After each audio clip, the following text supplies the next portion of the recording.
Hello दोस्तों, welcome back to my YouTube channel agri सार with विसी। इस लेक्चर में हम आप लोगों को रबी क्रॉप प्रोडक्शन के फोर्थ सेमेस्टर के बहुत ही जो मोस्ट इम्पॉर्टेंट एक्सपेक्टेड क्वेश्चन हैं वो बताएंगे, जिसमें से सेम टू सेम कल के एग्ज़ाम में आपको क्वेश्चन मिलेंगे। ये क्वेश्चन बहुत ही इम्पॉर्टेंट हैं जो कि कल पूछे जाने के बहुत ही चांस हैं। तो इसमें जो पहला क्वेश्चन है वो है किंग ऑफ सीरियल। तो किंग ऑफ सीरियल कहते हैं व्हीट को। नंबर 2 क्वेश्चन है protein present in wheat. Wheat में कौन सी प्रोटीन पाई जाती है? तो वो है ग्लूटीन प्रोटीन। नेक्स्ट क्वेश्चन है inflorescence of wheat known as. गेहूं के इन्फ्लोरेसेंस को क्या कहते हैं? तो उसे कहते हैं स्पाइक या ear. Test weight of wheat. तो व्हीट का जो टेस्ट वेट होता है वो होता है 40 ग्राम, और जो टेस्ट वेट होता है वो होता है 1000 दानों का वेट। अगर यहीं पर सीड इंडेक्स पूछ ले तो होता है 100 दानों का वेट। अगला क्वेश्चन है test weight of Phalaris minor. Phalaris minor या गेहूं के मामा का बोटेनिकल नेम है, जिसका टेस्ट वेट होता है 2 ग्राम। अगला क्वेश्चन है gene responsible for dwarfness in wheat. तो यहाँ पर जो गेहूं में ड्वार्फिंग जीन होता है वो होता है नोरिन-10, जिसकी खोज नॉर्मन ई बोरलाग ने मेक्सिको में की थी। अगला क्वेश्चन है नोरिन-10 इंट्रोड्यूस्ड। तो नोरिन-10 वही क्वेश्चन है कि डॉक्टर नॉर्मन बोरलाग ने 1960 में मेक्सिको से इसे इंट्रोड्यूस किया था। अगला क्वेश्चन है ब्रेड व्हीट। ब्रेड व्हीट के नाम से गेहूं की किस प्रजाति को जाना जाता है? तो इसका आंसर हो जाएगा ट्रिटिकम एस्टिवम, जो कि हेक्साप्लॉइड होता है। आपसे ये भी क्वेश्चन पूछा जा सकता है कि गेहूं की कौन सी स्पीशीज़ हेक्साप्लॉइड होती है, कौन सी डिप्लॉइड होती है। ये भी क्वेश्चन बहुत ही इंपॉर्टेंट है। अगला क्वेश्चन है मैक्रोनी व्हीट या नोडुल्स व्हीट किसे कहते हैं? तो ये जो ट्रिटिकम ड्यूरम और ट्रिटिकम डाइकोकम होते हैं, इनको मैक्रोनी या नोडुल्स व्हीट कहते हैं। अगला क्वेश्चन है इमर व्हीट किसे कहते हैं? तो ट्रिटिकम मोनोकोकम को हम इमर व्हीट के नाम से जानते हैं। आगे क्वेश्चन में दिया गया है व्हीट के बारे में। तो व्हीट जो कि C3 प्लांट है, सेल्फ पॉलिनेटेड क्रॉप है और लॉन्ग डे प्लांट है। जितनी भी आपकी रबी क्रॉप हैं वो सभी लॉन्ग डे प्लांट होती हैं। अगला क्वेश्चन है हाईएस्ट प्रोडक्टिविटी अंडर व्हीट। तो प्रोडक्टिविटी जो है सबसे ज़्यादा पंजाब के पास है और उत्पादन सबसे ज़्यादा यूपी के पास है। अगला क्वेश्चन है critical stage for irrigation in wheat. तो व्हीट की जो क्रिटिकल स्टेज होती है इरिगेशन की होती है CRI स्टेज। CRI स्टेज का अगर फॉर्म पूछ ले आपसे तो होता है क्राउन रूट इनिशिएशन। अगला क्वेश्चन है highest protein containing wheat variety. गेहूं की ऐसी कौन सी प्रजाति है जिसमें हाईएस्ट प्रोटीन पाई जाती है? तो वो है मालविया 12, जिसमें लगभग 15% तक प्रोटीन पाई जाती है।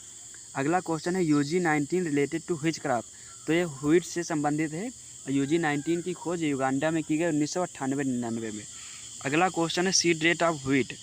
अगर डिबलिंग से बुआई कर रहे हैं तो उसकी सीड रेट होती है 25 से 30 किलोग्राम पर हेक्टेयर, और अगर फर्व मेथड से बुआई कर रहे हैं तो होती है 75 किलोग्राम पर हेक्टेयर, और टाइमली सोइंग की होती है 100 किलोग्राम, और लेट से अगर बुआई करते हैं तो होती है 125 किलोग्राम प्रति हेक्टेयर। अगला क्वेश्चन है सोइंग डेप्थ ऑफ व्हीट। तो व्हीट की जो अर्ली सोइंग करते हैं तो उसकी सोइंग डेप्थ होती है 5 से 6 सेंटीमीटर। अब जो लेट में करते हैं तो उसकी होती है 4 से 5 सेंटीमीटर। अगला क्वेश्चन है मेन मेड सीरियल। तो जो मेन मेड सीरियल है वो है ट्रिटिकेल, और ट्रिटिकेल का बोटेनिकल नेम होता है ट्रिटिकोसील। और ट्रिटिकेल जो क्रॉस है ये व्हीट और राई का है, और इसको डेवलप किया था रिम्पू नामक साइंटिस्ट ने। अगला क्वेश्चन है स्टोरेज टेम्परेचर फॉर सीरियल्स। तो जितनी भी सीरियल्स क्रॉप्स हैं इनको हम अराउंड 10 से 12 सेंटीग्रेड टेम्परेचर पर स्टोर करते हैं। अगला क्वेश्चन है bio fertiliser used for wheat. तो गेहूं की फसल के लिए Azotobacter as a bio fertiliser use किया जाता है। अगला क्वेश्चन है प्रोटीन कंटेंट इन बार्ले। तो बार्ले में जो प्रोटीन पाई जाती है वो पाई जाती है 11.5%। Barley use to making. Barley का जो उत्पादन किया जाता है वो माल्ट के लिए किया जाता है, और माल्ट का जो है यूज़ करते हैं बेवरेज या पेय पदार्थों को बनाने में। अगला है huskless variety of barley. Barley की जो हस्कलेस वेराइटी है वो है यहाँ पर डोल्मा आज़ाद। अगला क्वेश्चन है most suitable crop for salinity. तो जो सैलिनिटी कंडीशन में भी क्रॉप ग्रो कर जाती है तो वो है बार्ले। अगला क्वेश्चन है dwarfing gene for barley. Barley के लिए जो ड्वार्फिंग के लिए जीन रिस्पॉन्सिबल है वो है ऊजू, जो कि जापान से खोजा गया। अगला क्वेश्चन है बार्ले इज़ा। बार्ले कैसी? बार्ले ड्राउट रेसिस्टेंट क्रॉप है। अगला क्वेश्चन है प्रोटीन प्रेजेंट इन बार्ले। तो बार्ले में जो प्रोटीन पाई जाती है उसका नाम होता है एल्बुमिनोइड। अगला क्वेश्चन है बोटेनिकल नेम ऑफ काबुली चना। तो काबुली चना का जो बोटेनिकल नेम होता है सिसर काबुलियम, और देसी चने का जो बोटेनिकल नेम होता है वो होता है सिसर एराइटिनम। अगला क्वेश्चन है व्हीट रस्ट। तो व्हीट में 3 प्रकार के रस्ट पाए जाते हैं। पहला है ब्राउन रस्ट, दूसरा है येलो रस्ट, तीसरा है ब्लैक रस्ट। तो जो ब्राउन रस्ट है इसका काजल ऑर्गेनिज्म होता है पक्सीनिया रिकॉन्टिडा। येलो रस्ट का काजल ऑर्गेनिज्म होता है पक्सीनिया स्ट्रीफॉर्मिस, और ब्लैक रस्ट का काजल ऑर्गेनिज्म होता है पक्सीनिया ग्रेमिनिस्टिसाई। इन तीनों में से कोई एक क्वेश्चन आपको कल के पेपर में 100% मिलेगा ही मिलेगा। अगला क्वेश्चन है लूज स्मेट ऑफ व्हीट। जो लूज स्मेट ऑफ व्हीट है जिसे यह इंटरनली सीड बॉर्न डिजीज़ है। अगला क्वेश्चन है करनाल बंट काजल ऑर्गेनिज्म। तो करनाल बंट का जो काजल ऑर्गेनिज्म है वो है नियोसिया इंडिका, जिसको रिपोर्ट किया था के मित्रा ने करनाल में 1931 में। अगला क्वेश्चन है टुंडू डिजीज़। टुंडू डिजीज़ व्हीट का एक ऐसा डिजीज़ है जो निमेटोड और बैक्टीरिया दोनों की वजह से होता है, और टुंडू डिजीज़ जो है फर्स्ट निमोटेड डिजीज़ है जिसकी खोज की थी नीधम ने। अगला क्वेश्चन है selling percent in wheat. Wheat में सेलिंग परसेंट होता है 60%, और मिलिंग परसेंट इन व्हीट वो होता है 70 to 74%। अगला क्वेश्चन है सिमिट का फुल फॉर्म पूछा गया है। तो सिमिट का जो फुल फॉर्म होता है International Centre for Maize and Wheat Improvement. CIMMYT कहाँ पर है? मैक्सिको में इसका हेडक्वार्टर है। अगला क्वेश्चन है CPRI, जिसका फुल फॉर्म है Central Potato Research Institute, Shimla Himachal Pradesh में स्थित है। अगला क्वेश्चन है इंटरनेशनल पोटैटो सेंटर, जो कि पेरू में है। अगला क्वेश्चन है पोटैटो से रिलेटेड क्वेश्चन है, अगर पोटैटो को ट्यूबेराइजेशन मतलब ट्यूबर फार्मेशन के दृष्टि से देखा जाए तो शॉर्ट डे प्लांट है, और अगर रिप्रोडक्टिव पर्पज से उसको देखा जाए तो लॉन्ग डे प्लांट होता है। Temperature required for tuberization. Tuber formation के लिए पोटैटो में टेम्परेचर 17 सेंटीग्रेड रिक्वायर होता है, जो कि बहुत ही इम्पोर्टेंट क्वेश्चन है। अगला क्वेश्चन है अप टू डेट वेराइटी। जो अप टू डेट वेराइटी है ये पोटैटो की वेराइटी है। अगला क्वेश्चन है स्टोरेज टेम्परेचर फॉर पोटैटो। आलू के स्टोरेज के लिए टेम्परेचर कितना होना चाहिए? तो वो होना चाहिए 2 से 4%, या आप कह सकते हैं कि लेस देन 5 सेंटीग्रेड। अगला क्वेश्चन है seed plot technique. Seed plot technique अगर पूछा किससे रिलेटेड है तो वो आलू से रिलेटेड है, और ये किसने दी थी? तो पुष्कर नाथ ने 1967 में दी थी। और अगला क्वेश्चन है ट्रू पोटैटो सीड।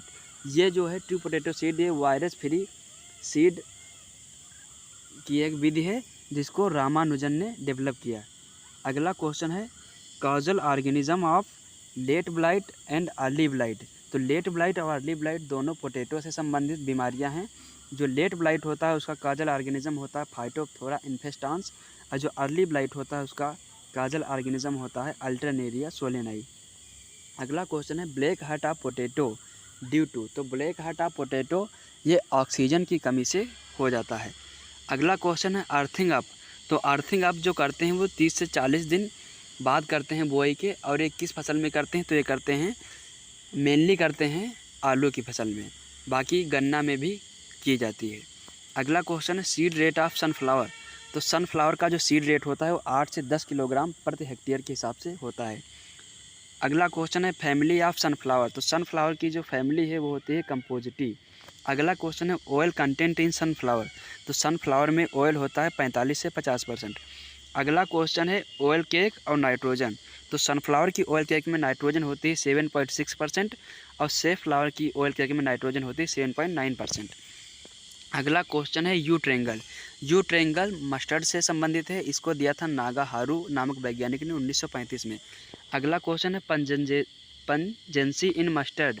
मस्टर्ड में पंजेंसी होती है तो एक थियोसाइनेट होता है जिसका नाम होता है ग्लूकोसिनोलेट, उसकी वजह से होती है। अगला क्वेश्चन है first hybrid of mustard. Mustard की फर्स्ट हाइब्रिड वैरायटी अगर पूछे तो है NRC HB 506। अगला क्वेश्चन है DMR सिचुएटेड एट। DMR जिसका फुल फॉर्म होता है डायरेक्टरेट ऑफ मस्टर्ड रिसर्च, जो कि भरतपुर राजस्थान में स्थित है। अगला क्वेश्चन है botanical name of garden pea. तो गार्डन पी का जो बोटेनिकल नेम होता है वो होता है पाइसम सेटाइवम वैरायटी हार्टेंस। अगला क्वेश्चन है seed rate of P. P की अगर वेजिटेबल पर्पज़ से सीड रेट पूछी जाए तो होगी 100 से 120 किलोग्राम पर हेक्टेयर। अगर ग्रेन पर्पज़ से पूछी जाए तो होगी 60 से 80 किलोग्राम पर हेक्टेयर। अगला क्वेश्चन है vegetable purpose variety of P.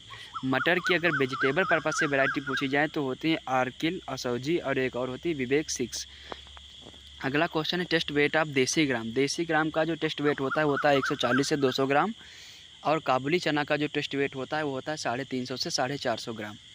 अगला क्वेश्चन है चिक पी कंटेंट। चिक पी में मैलिक एसिड और ऑक्जेलिक एसिड पाया जाता है, जिसमें मैलिक एसिड होता है 90 से 94% और ऑक्जेलिक एसिड होता है 4 से 10%। अगला क्वेश्चन है निपिंग। निपिंग जो रिलेटेड है वो रिलेटेड है चना से, और निपिंग करने के लिए केमिकल का यूज़ किया जाता है जो होता है TIBA, को कहते हैं टिबा, जिसका @ 75 ppm केमिकल का यूज़ किया जाता है। अगला क्वेश्चन है सीड रेट ऑफ चिकपी। तो चिकपी के लिए देसी चिकपी की सीड रेट होती है 75 से 80 किलोग्राम पर हेक्टेयर, और काबुली चने की जो सीड रेट होती है वो होती है 100 से 120 किलोग्राम पर हेक्टेयर। अगला क्वेश्चन है प्रोटीन कंटेंट इन लेंटिल। तो लेंटिल में प्रोटीन कंटेंट पाई जाती है 25%।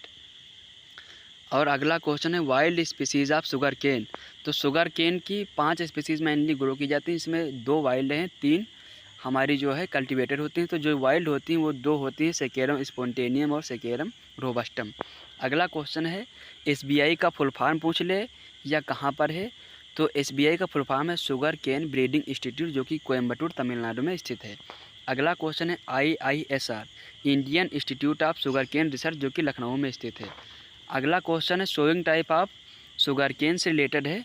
तो जो ऑटमन शुगर केन होता है उसकी सोइंग की जाती है अक्टूबर-नवंबर में। जो स्प्रिंग शुगर केन होता है उसको फरवरी-मार्च में सोइंग की जाती है। और जो अर्धसाली शुगर केन होता है वो जुलाई-अगस्त में उसकी सोइंग की जाती है।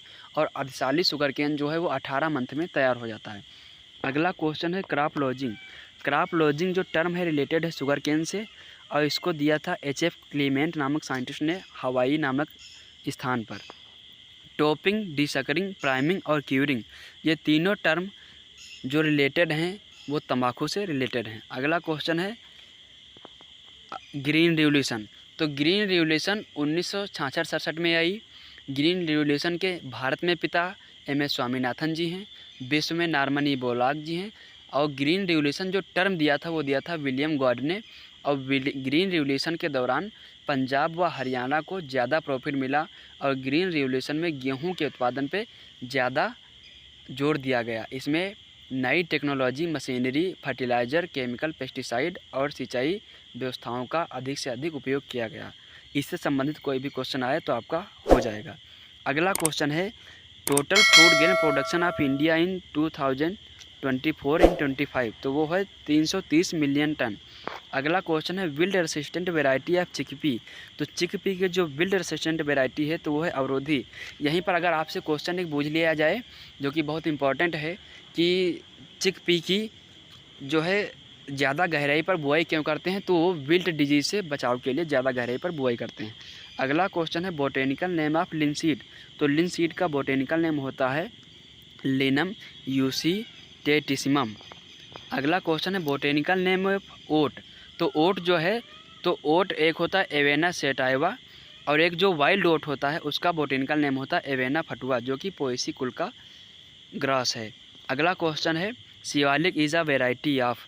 तो शिवालिक जो है वो मसूर की वैरायटी है जिसको लेंटिल कहते हैं। अगला क्वेश्चन है botanical name of Indian mustard. तो इंडियन मस्टर्ड का जो बोटेनिकल नेम होता है वो होता है ब्रेसिका जंसिया। अगला क्वेश्चन है बोटेनिकल नेम ऑफ सरसों। तो सरसों का बोटेनिकल नेम होता है ब्रेसिका कैम्पेस्ट्रिस। अगला क्वेश्चन है BSH।